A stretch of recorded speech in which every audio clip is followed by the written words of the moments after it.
Assalamualaikum warahmatullahi wabarakatuh. Jumpa dengan saya Doni Saputra dalam strategi PPDB yang mendukung penguatan transisi PAUD ke SD. Pertanyaan pertama adalah, apakah melalui PPDB Anda dapat mengenal kebutuhan peserta didik? Jawabannya ya. Melalui PPDB, sekolah dapat mengenal kebutuhan peserta didik seperti prestasi akademik, minat dan bakat, serta kebutuhan khusus seperti layanan pendidikan inklusif untuk peserta didik dengan kebutuhan khusus. Kemudian, dampak melakukan tes calistung pada anak di masa PPDB. Yang pertama, menjadikan pengalaman yang tidak menyenangkan bagi murid karena mereka merasa dipaksa. Yang keduanya adalah murid akan menganggap belajar adalah hal yang membosankan. Masa transisi PAUD ke SD, guru harus mampu membuat jembatan sehingga dapat menyeberangkan antara murid dari posisi PAUD kepada SD. Apa itu transisi PAUD? Transisi PAUD SD adalah suatu gerakan yang ingin memastikan setiap anak, dimanapun titik berangkatnya, memiliki hak untuk dibina kemampuan fondasinya. Aspek kemampuan fondasi ada 6. Yang pertama adalah mengenal nilai agama dan budi pekerti. Yang kedua, keterampilan sosial dan bahasa yang memadai untuk berinteraksi sehat dengan teman sebaya dan individu lainnya. Yang ketiga, kematangan emosi yang cukup untuk berkegiatan di lingkungan belajar. Keempat, pemaknaan terhadap belajar yang positif. Yang kelima, pengembangan keterampilan motorik dan perawatan diri yang memadai untuk dapat berpartisipasi di lingkungan sekolah secara mandiri.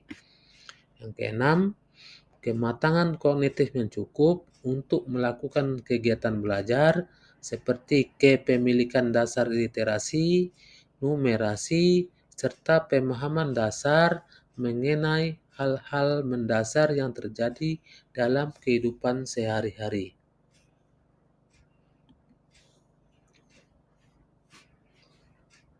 Kita bahas satu persatu aspek fondasi. Yang pertama adalah mengenal nilai agama dan budi pekerti. Contoh butir perilakunya adalah 1.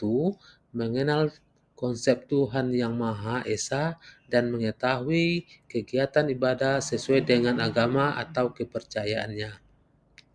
Yang kedua, bersedia menjalin interaksi dengan teman sebaya.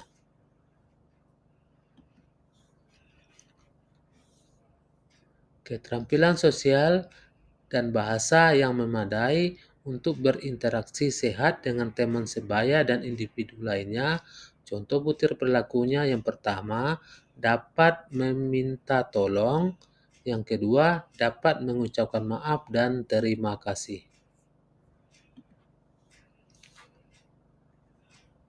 Aspek fondasi selanjutnya, kematangan emosi yang cukup untuk berkegiatan di lingkungan belajar. Contoh perilakunya, 1. Mampu menunggu.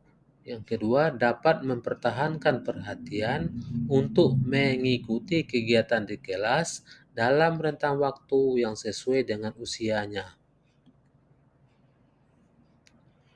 Aspek fondasi berikutnya, pemaknaan terhadap belajar yang positif.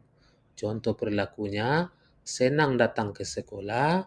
Yang kedua, mau mencoba kembali atau memperbaiki pekerjaan jika melakukan kesalahan. Ketiga, menunjukkan keingintahuan dengan mengajukan pertanyaan.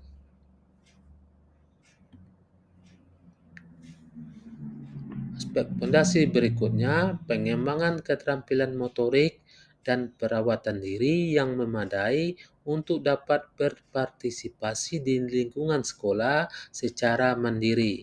Contoh perilakunya, 1. Mampu mengelola barang-barang milik pribadi yang dibawanya ke sekolah, tahu mana barang miliknya, dan bisa membereskan tas sendiri. Yang kedua, mampu secara bertahap menjaga kebersihan diri sendiri.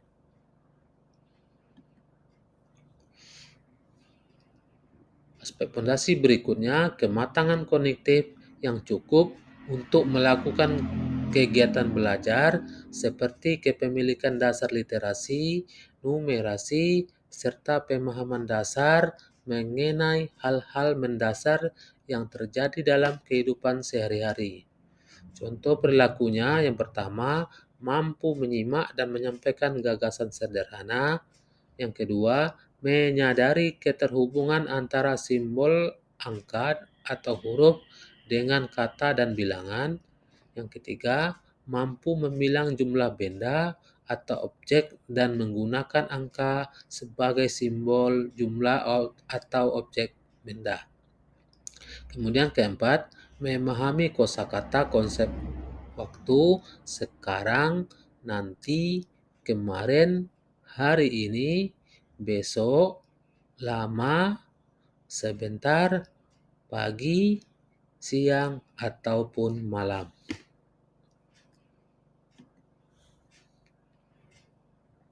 Alternatif kegiatan selain tes Calistung yang dapat mendukung penguatan transisi PAUD di SD. Yang pertama,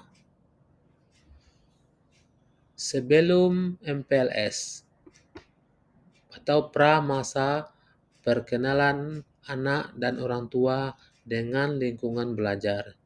Yang perlu disiapkan guru, yang pertama, sebelum hari pertama, infokan kepada orang tua atau wali murid untuk mengantarkan anaknya ke sekolah pada hari pertama. Guru juga menyampaikan bahwa ini adalah kesempatan untuk membangun hubungan positif antara lingkungan pendidikan di rumah dan di sekolah. Tawarkan bagi orang tua atau wali murid apakah dapat menemani Ananda di hari pertama berkegiatan. Ketiga, membuat wadah komunikasi dengan orang tua atau wali dan menyiapkan daftar nomor yang dapat dihubungi untuk komunikasi terkait kegiatan pembelajaran.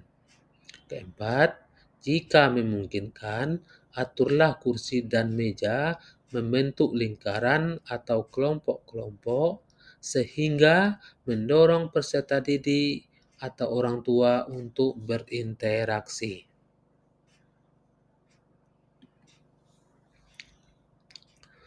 Pada hari ke-1 sampai 3, masa perkenalan anak dan orang tua dengan lingkungan belajar. Anak mengenal lingkungan sekolahnya. Guru menyiapkan gambar berbentuk geometri segitiga lingkaran persegi dengan warna yang beragam yang ditempelkan di tiap area sekolah. Misalnya toilet, tempat cuci tangan, kantin, halaman sekolah, perpustakaan, dan lainnya. Kemudian guru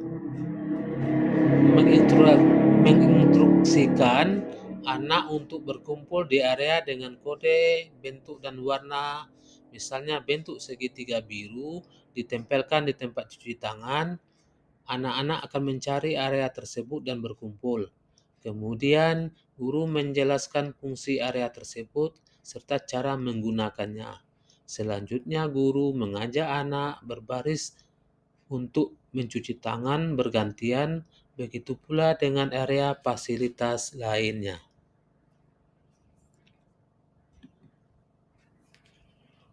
Masih pada hari pertama dan ketiga, anak menunjukkan respon positif terhadap kegiatan pembelajaran di kelas. Dalam hal ini, guru mengajarkan penggunaan kata tolong, maaf, dan terima kasih melalui kegiatan menggambar berkelompok. Selanjutnya, masih hari pertama sampai ketiga, anak menunjukkan respon positif terhadap kegiatan pembelajaran di kelas. Guru mengajak anak-anak menggambar dengan tema sekolahku dalam kelompok yang terdiri dari 4-5 anak dan berbagi alat mewarnai. Selanjutnya, anak diajak untuk mengucapkan kata tolong, maaf, dan terima kasih ketika saling berbagi menggunakan alat mewarnai bersama-sama.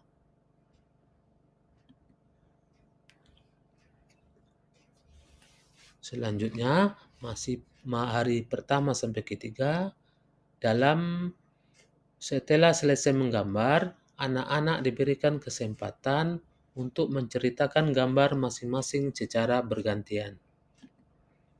Demikian guru-guru hebat, semoga bermanfaat.